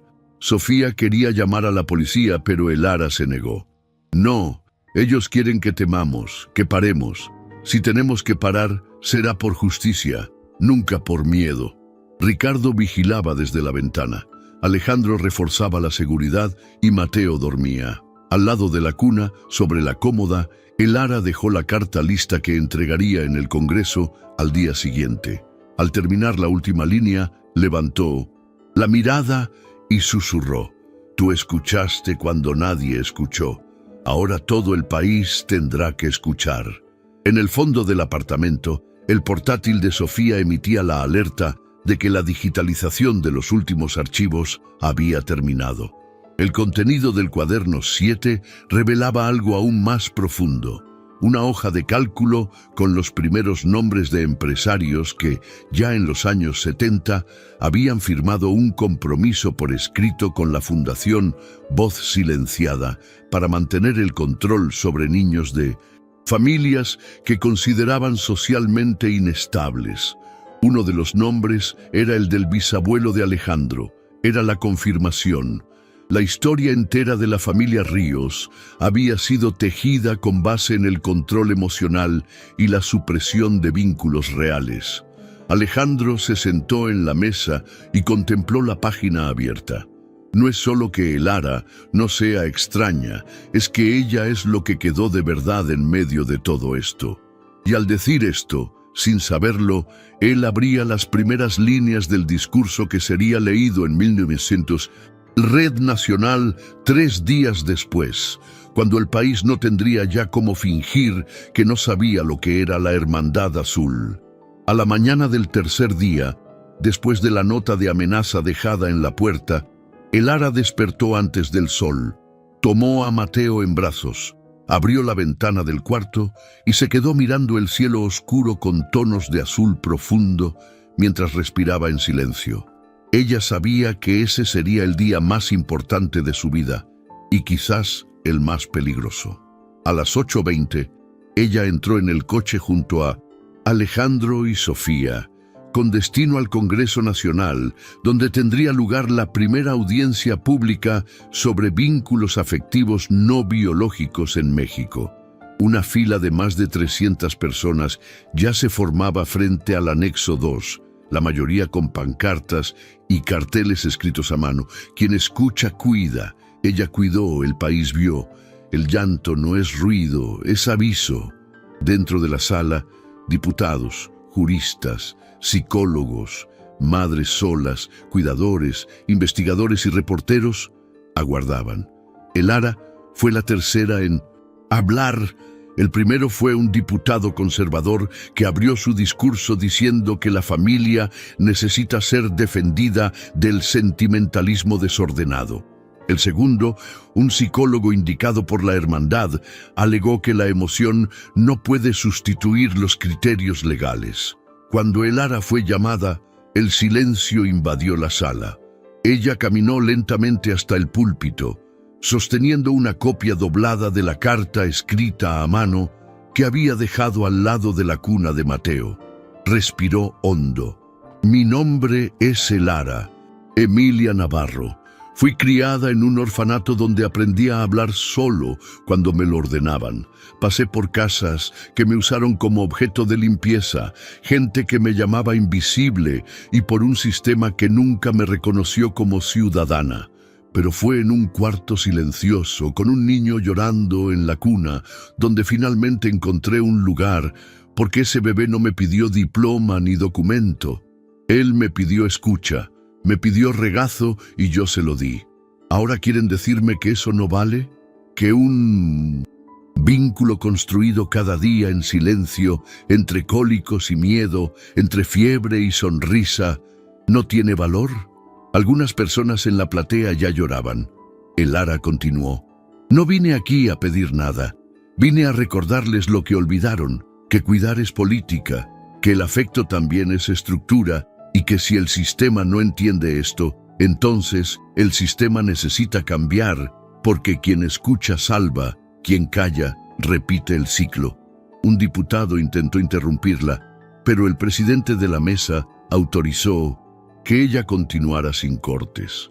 Hoy cuido de un bebé que nació en una familia rica, pero que habría crecido en silencio si no fuera por una mujer como yo, sin apellido, sin herencia, sin poder. Y él me escuchó, porque un niño no aprende por el nombre, aprende por la presencia. Y si ustedes tienen un poco de valor, reconocerán esto en la ley. Garantizarán que otras mujeres, como yo, no tengan que luchar tanto para probar que escuchar también es maternar. Ella dejó el púlpito bajo aplausos, de pie. Sofía fue a su encuentro, sosteniendo firmemente la mano de Mateo. Hablaste por todas nosotras. El video del discurso fue publicado oficialmente por la TV Cámara y alcanzó más de 20 millones de visualizaciones en menos de 24 horas. En los días siguientes, más de 50 proyectos de ley estatales y municipales comenzaron a ser rediscutidos con base en el contenido de la intervención de el Ara. Pero tras bastidores, el núcleo que aún quedaba de la Hermandad Azul se movilizaba. Uno de los abogados del grupo fue sorprendido intentando comprar el silencio de 2 testigos que habían prestado declaración sobre la desaparición de niños en los años 90. Al mismo tiempo, un dossier falso fue divulgado intentando vincular a el Ara a una red internacional de tráfico de bebés, con documentos falsificados y fotos adulteradas. Sofía contactó directamente al delegado responsable. Si ustedes no desmienten esta mentira pronto, ella será asesinada por la opinión pública. El delegado confirmó que los documentos venían de una impresora localizada en la misma dirección de una empresa fachada ligada al exministro que había sido encontrado muerto semanas antes. Alejandro publicó una nota diciendo: intentaron callar la verdad con miedo, ahora intentan matar la verdad con mentira. Pero la verdad es quien sostiene a mi hijo cuando llora, y eso nadie lo falsifica. A las 19:00 horas, Ricardo recibió una llamada del orfanato, donde vivió parte de su infancia. Una ex cuidadora suya, doña Elena, de 74 años, pidió verlo. Cuando él llegó, ella le entregó una cinta de casete. Guardé esto por décadas. Sabía que un día alguien tendría el coraje. Era una grabación de una reunión de la antigua fundación Voz Silenciada, donde nombres conocidos de la élite conversaban sobre cómo preparar emocionalmente a las futuras generaciones de la élite a través del control de vínculos externos. La voz de uno de ellos decía: el amor es inestable, el servicio es predecible. Entrenen a las cuidadoras, pero no dejen que se apeguen. La grabación fue autenticada por peritos y anexada al proceso. El país se paralizó. En medio de todo esto, Mateo cumplía su primer año de vida sin fiesta, sin invitados. Solo los 4. Elara, Sofía, Alejandro y Ricardo. Y en ese silencio, entre una sonrisa tímida y un trozo de pastel sencillo, Elara cantó la canción de siempre, pero ahora con otra fuerza, porque aquel niño ya no era un objetivo, era un símbolo. Y el país ya no tenía cómo fingir que no sabía. 2 días después del discurso de Elara en el Congreso, el Consejo Nacional de la Infancia aprobó por unanimidad la instauración de un grupo de trabajo para la creación de una nueva legislación orientada al reconocimiento formal de vínculos afectivos no biológicos. Era la primera vez que el Estado reconocía públicamente que el cuidado ejercido fuera de los lazos de sangre necesitaba protección y estructura. El impacto fue inmediato. Hospitales comenzaron a revisar sus protocolos de entrada y autorización de cuidadores. Escuelas pasaron a incluir la referencia afectiva en los registros de alumnos. Pero mientras el país respiraba la idea de un cambio real, la Hermandad Azul articulaba su último intento. A las 7:00 de la mañana de un martes, agentes de la Policía Federal encontraron en un edificio abandonado en el interior de Jalisco documentos que indicaban que al menos 29 niños desaparecidos entre los años 1991 y 2007 habían pasado por un sistema de adopción clandestina coordinado por miembros del grupo. El descubrimiento llevó al mayor escándalo de la historia de la asistencia social del país. Nombres de magistrados, médicos, asistentes sociales y hasta artistas fueron mencionados en documentos internos, hojas de cálculo y memorandos. Entre los archivos, una carta escrita por una de las niñas que habían sido separadas de su familia y enviada a un director de la Fundación Voz Silenciada, decía: yo solo quería alguien que me escuchara. La frase fue estampada en la portada de todos los periódicos al día siguiente. Elara, Sofía y Alejandro fueron invitados a participar en un evento de emergencia de la ONU con foco en la infancia y la reparación institucional. La invitación no era solo simbólica, era un reconocimiento. En el evento, Elara habló en nombre de miles. Lo que me pasó no fue un error, fue política. Decidir quién escucha y quién calla siempre fue una herramienta de poder. Y por décadas, mujeres como yo fuimos tratadas como extensiones del mobiliario. Pero nosotras éramos el centro, porque quien cuida sostiene, y quien sostiene tiene derecho a ser reconocido.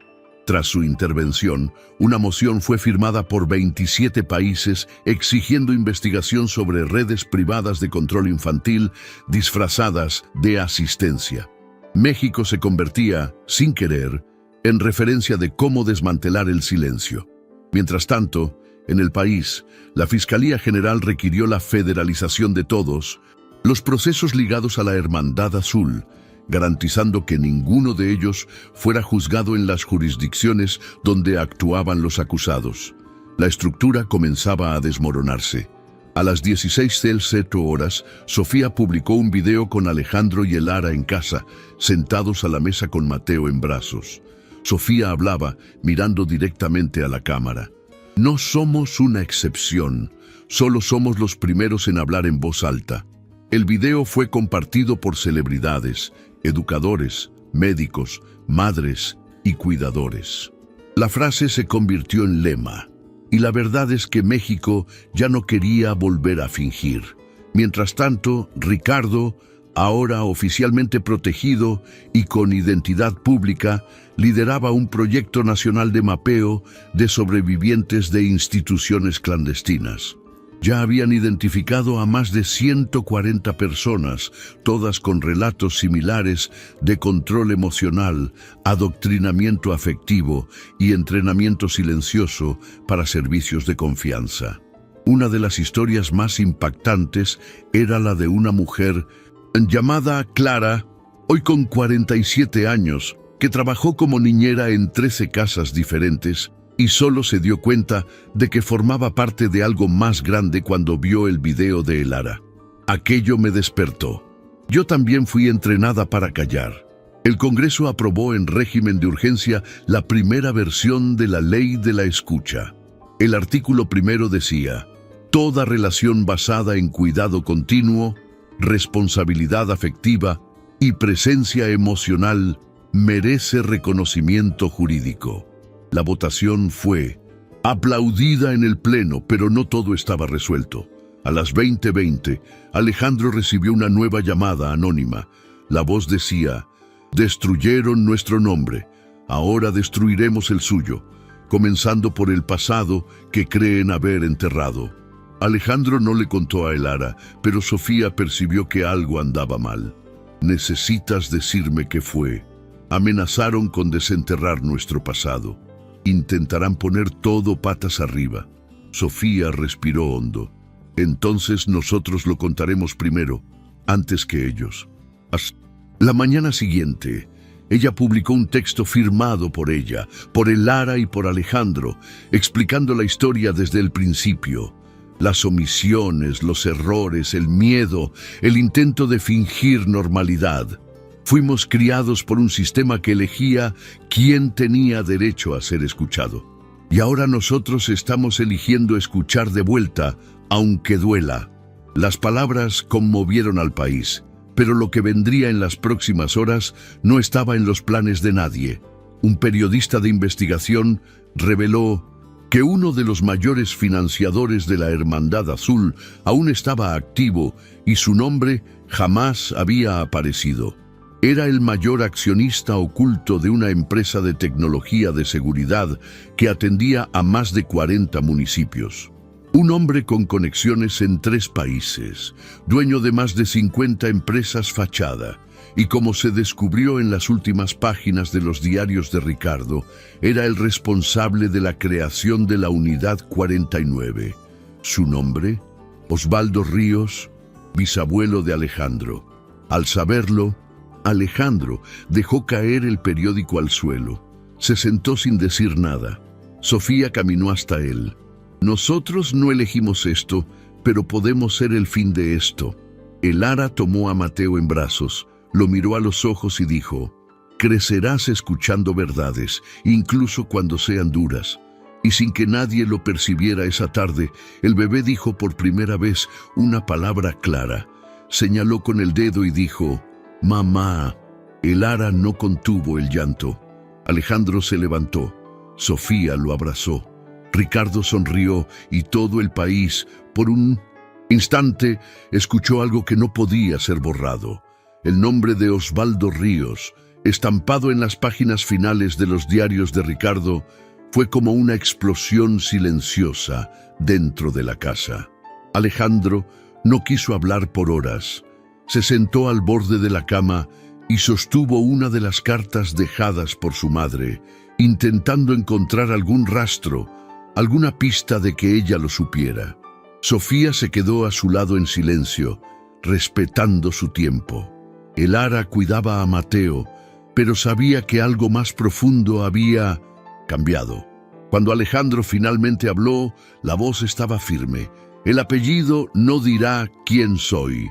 Si mi bisabuelo construyó un sistema de control, dedicaré mi vida a desmantelar cada piedra de esto, comenzando por el propio nombre. Al día siguiente, Alejandro Ríos convocó a una conferencia de prensa.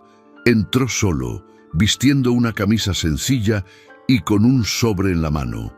Mi nombre es Alejandro, hijo de Emilia, nieto de Lidia, bisnieto de Osvaldo.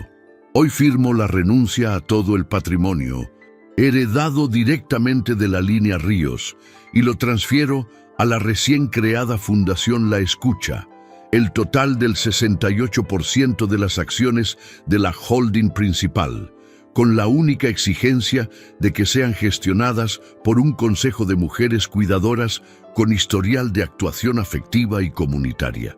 Mi nombre sigue siendo el mismo, pero su función a partir de ahora es otra: servir como ejemplo de lo que sucede cuando alguien escucha en lugar de mandar callar. El país asistió en shock. Ningún heredero había hecho algo similar. Elara en casa asistía en vivo con Mateo en su regazo. Sofía lloraba. Ricardo asistía desde el balcón y las calles comenzaron a llenarse espontáneamente de personas con pancartas, voces y cantos. Si él escuchó, nosotros también podemos. La Fundación La Escucha fue formalmente registrada 5 días después, con sede en Ciudad de México y filiales organizándose en otros 10 estados. Los primeros proyectos aprobados incluían la formación de cuidadoras, el apoyo a madres solas, la investigación de vínculos rotos por negligencia institucional y principalmente la escucha activa como política pública. Elara fue nombrada Coordinadora Nacional de Formación. Ricardo asumió el área de rastreo de sobrevivientes. Sofía quedó responsable de la articulación jurídica. Alejandro se retiró de la gestión, pero siguió como consejero técnico. Y Mateo, ahora con 1 año y 2 meses, era la imagen más replicada en toda la prensa. Un bebé en el regazo de una mujer que antes nadie veía, ahora símbolo de un país que por fin escucha. La Hermandad Azul tuvo a sus últimos miembros identificados y arrestados. Más de 209 acciones corrían en la justicia, con posibilidades reales de condena. Y en los registros oficiales, por primera vez en la historia del país, un bebé figuraba como vinculado afectivamente a una mujer fuera del núcleo familiar biológico, con derechos integrales reconocidos. Elara recibió la partida del vínculo en una sala sencilla junto a Sofía y Alejandro. Cuando tomó el papel, leyó en voz alta: referente al niño Mateo Ríos, se registra como vínculo materno-afectivo primario Elara Emilia Navarro. Ella sonrió con los ojos empañados y susurró: ahora está escrito.